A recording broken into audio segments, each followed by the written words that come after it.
The purpose of a girl's good relationship with her father is that a woman's father is the only girl or is the only man in her life who she wants validation from.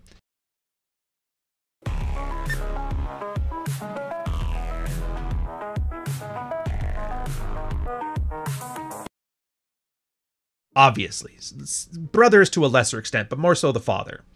So when a girl's trying to get dad's attention, if she just acts all goofy and stuff, and dad's like, "I'll cut that out," she stops acting goofy. Maybe she gets into book reading, horse riding, stuff like that. Dad's really proud of her. She continues to do it. Tomboys, great example of that. I like trucks and horses and that. Why? Because dad used to work on his truck on the weekends, and I wanted to spend time with dad, so I'd go out there and he'd show me how to fix the engine. That tomboy, and this is why a lot of guys like tomboys, because they're very good at getting validation from men without using their sexuality.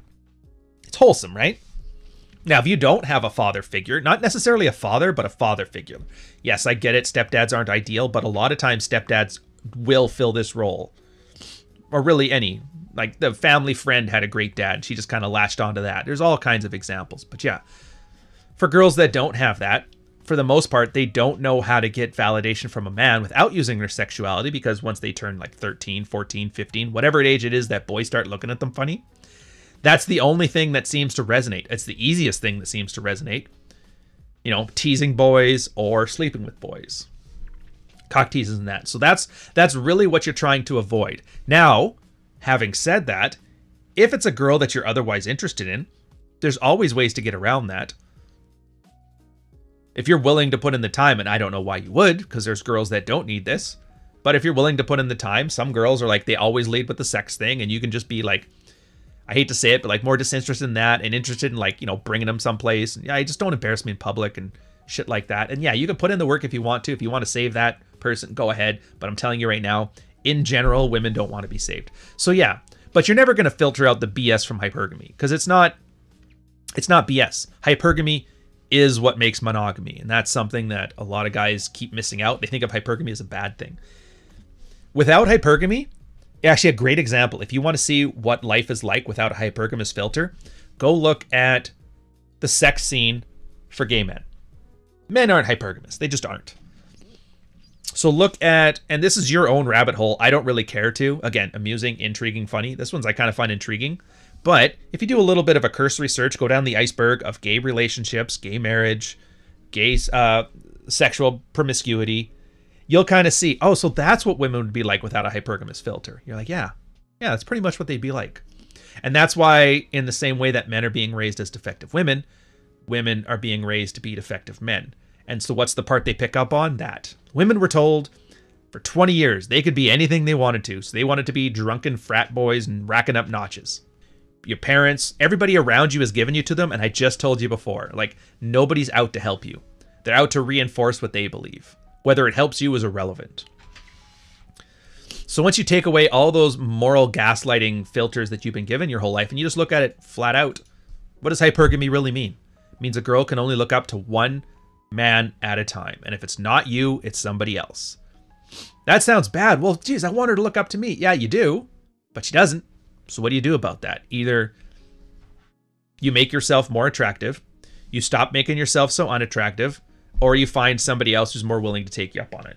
Generally speaking, you kind of move on all three fronts at the same time, and then you just let the outcomes kind of play out. If your wife turns around, starts being more interested in you, and you want to keep her, great. If your wife continues to not be as interested in you, or cheats on you, or just, continues to go along thinking she's not going to do anything, then yeah, maybe you want to go get a side piece outside the marriage. Maybe you want to open up the marriage. Which, whatever. Everything comes with its own cost. Maybe you just want to leave her and start again.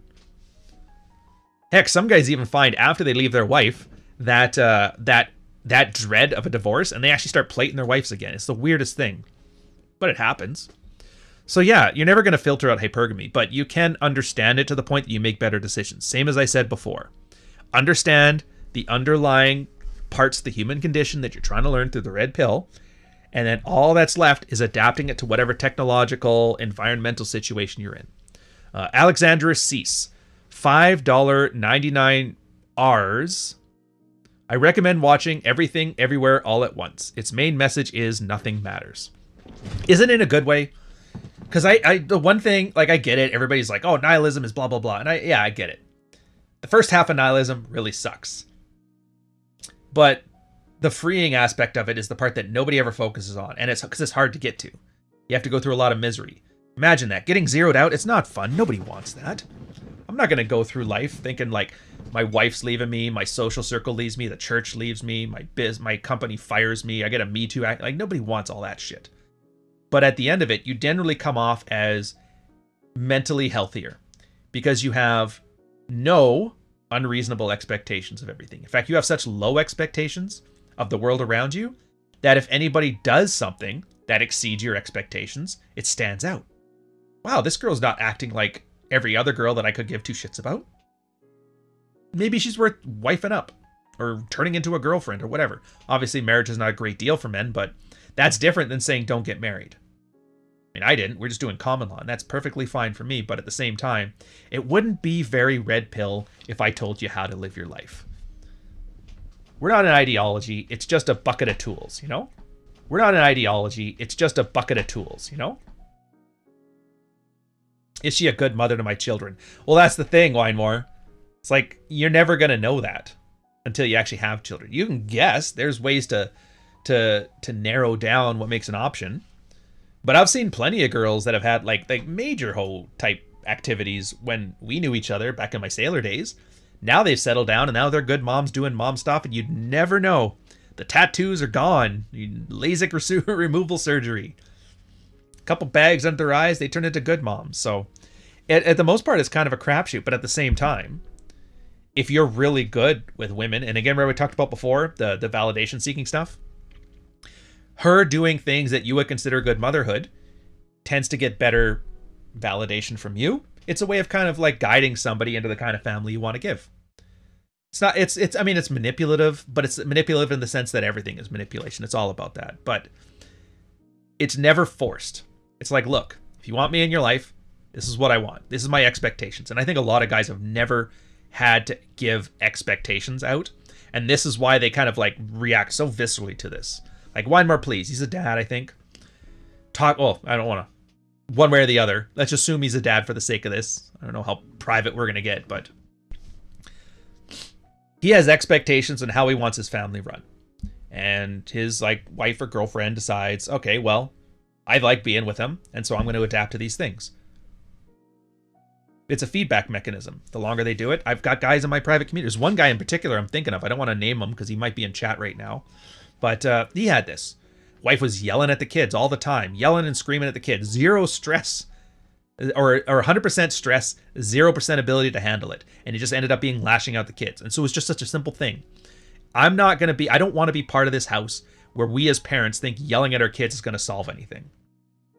And so and this was like, as far as, like from my experience with him, that was his first real expectation.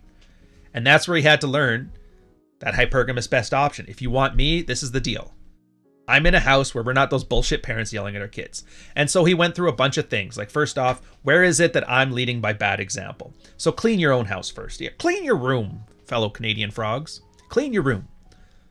Get all that stuff done. Now let's start having expectations. We don't yell at the kids. And this is where all the tools come in. Fogging, agree and amplify, amuse mastery. Sometimes just boundary enforcement. A lot of the times it was when the wife's just freaking out. Take the kids, we're out of here. Basically, you leave her to herself, and the family's going to go over here and have fun. And it's almost, in a way of removing that carrot, it's almost like a punishment. Because women hate that when you take their kids. Especially if you're going out for ice cream and you're the fun parent. Why do you get to be the fun parent and I have to be the bad guy? You don't have to be the bad guy. There's all kinds of little examples. Another example that's good is a different person, but a unified front. That's another great parenting thing. When a parent makes a decision about the kids, just go with it.